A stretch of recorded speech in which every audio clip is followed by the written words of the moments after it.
around like 2010, 2011, 2012, there's all this different stuff that's happening. You're back in WWE, but then it's like, are you going to keep wrestling? Are you going to become a producer?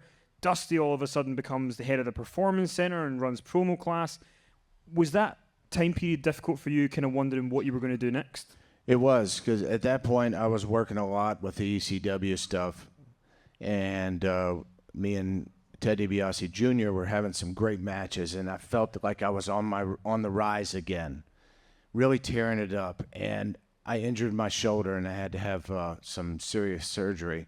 So after that surgery, they brought me in and let me be a producer for about a year. That's the toughest job I've ever done in my life, and it is so much different than being an actual performer. And just a quick day of what goes on is that we sit in the production meeting room, and we are given the script for tonight's Raw, and we read it over and we read it over again, and then we go through each individual segment and talk about them. And it takes forever. That's not me. I got to be moving and doing stuff, you know. But I'm doing it. And they stuck me with the ladies.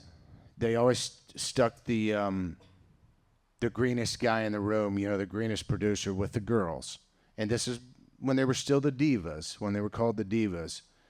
And man, I just had a hard time with him. I knew exactly what I wanted them to do, but they just weren't pulling it out for me. And Vince wasn't liking any of it, you know. Hunter started seeing some improvements from me, you know, which made me feel good. But one night, man, I told the girls, I forget who it was, to go out and just do this. You have 5 minutes, it might even have been less. Just do this, and I promise you it will work. Well, I'm sitting there on the headset.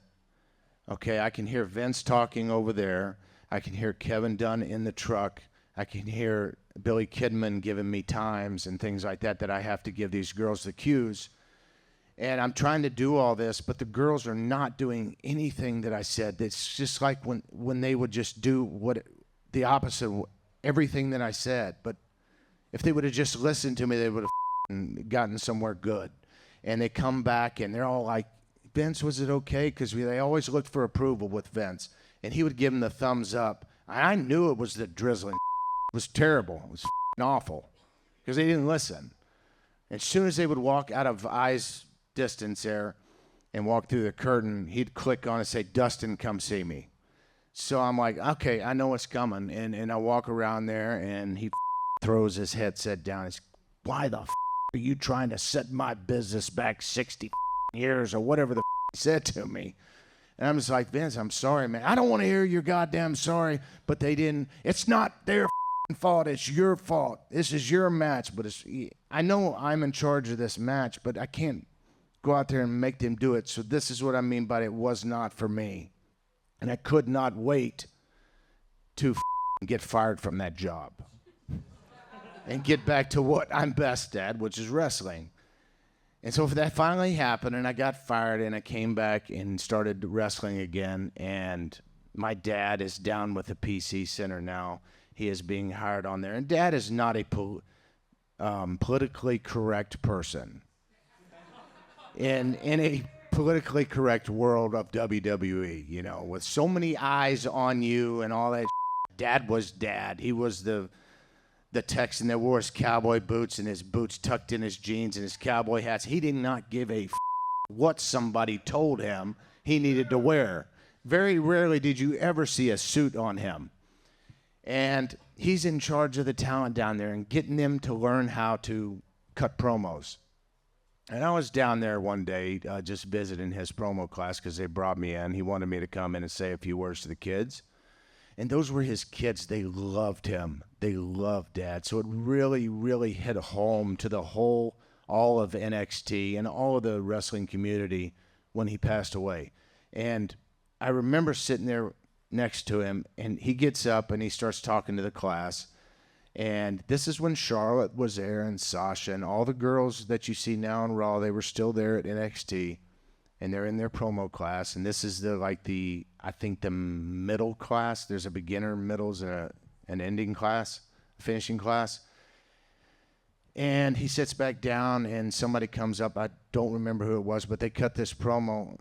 And as soon as it's done, the kids are clapping, and Dad said, "What did you guys think?" And they're going, "Oh, man," a couple of them said, "Oh, I thought it was really good. They did this and whatever else." And Dad said, "Well, it was a drizzle. It was terrible." So it sunk their battleship really fast, and it's just like, and I'm just kind of laughing to myself because he's done that to me many, many times. But Dad loved that. He loved to be around the kids and teaching them how to talk, and they got better and better and better because you had a master that was teaching them. And now they have a couple people that are doing the promo classes that just can't quite fit the bill. It's so hard to go out there and talk and learn how to cut a promo. And they're just stuck in the rut down there right now. And at one point, they were supposed to hire me for it. But that never came to pass. I don't know why. Maybe they just don't like me at WWE. I don't know. But then I go back, like you're saying.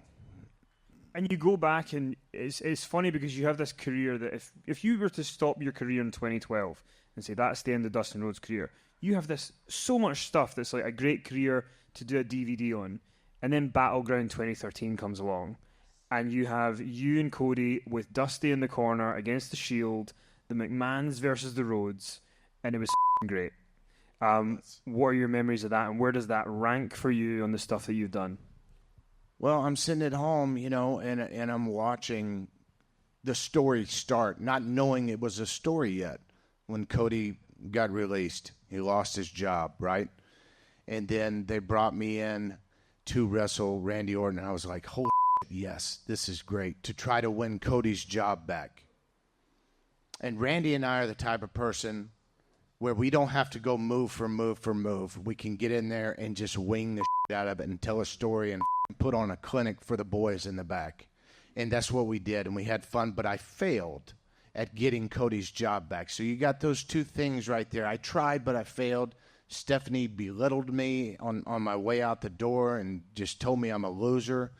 They decided to book us against the top heel tag team in the business, the Shield, at that point.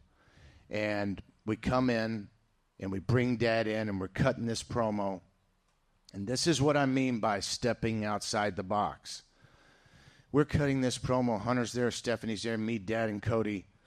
Dad gets his time to talk. He starts talking, and Stephanie's trying to interrupt him, and he just goes like this to her face. And you don't do that to Stephanie McMahon. You do not do it.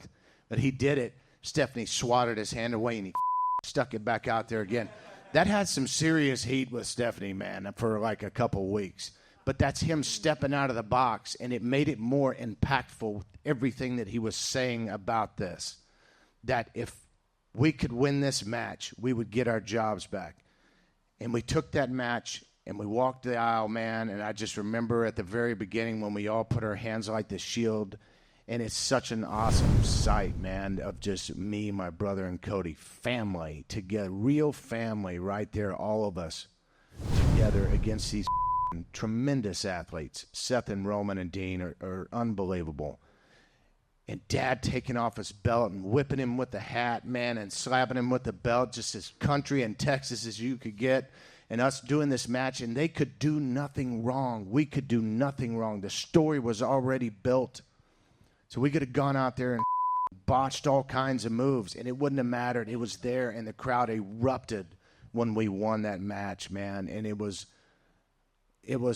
probably the loudest I have ever heard in my life, in my career, with me being involved. It was so loud and so real for the fans because this family had overcome the odds. And then we got our jobs back. And then we go on and we win the titles because it was so hot. Now, maybe the next day wasn't planned to win the titles. But after that match, you better put the titles on us because we shined that night, and it was awesome. Great to be a part of that. I'm very blessed and lucky to have done that.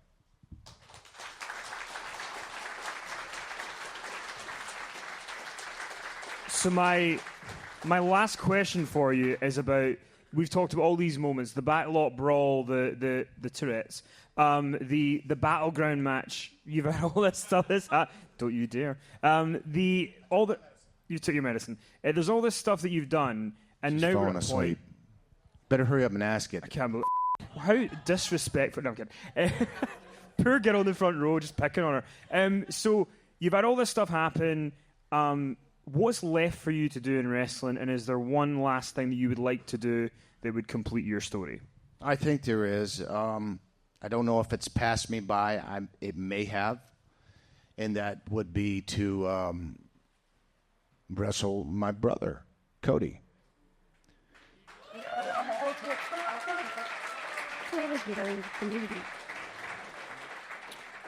Him and I fought hard for a WrestleMania match, a WrestleMania moment. We both wanted it really bad, and we were doing some good stuff, and it was a perfect time, and it did not happen. For why it didn't happen, I don't know, but we ended up with a Fastlane fucking match. And I didn't like our match. I made the wrong decision and the route to go in the match. But after that match at Fastlane that we did, we went off into the UK tour for the 2-week tour, and we were tearing it up every night because we just went out there and made it real and fun and just having a blast, and the people were behind it. So if there's anything that I would do, I would want to wrestle Cody on a huge, huge stage. And just that would be enough for me. That would be enough. And then pass on my knowledge to the younger kids because I love to teach, and I owe it to them to teach them what I know, like they did for me, like the old timers did for me. Well, let's ask the crowd: would you guys ever want to see this man versus Cody? Yeah! That was the biggest pop of the night.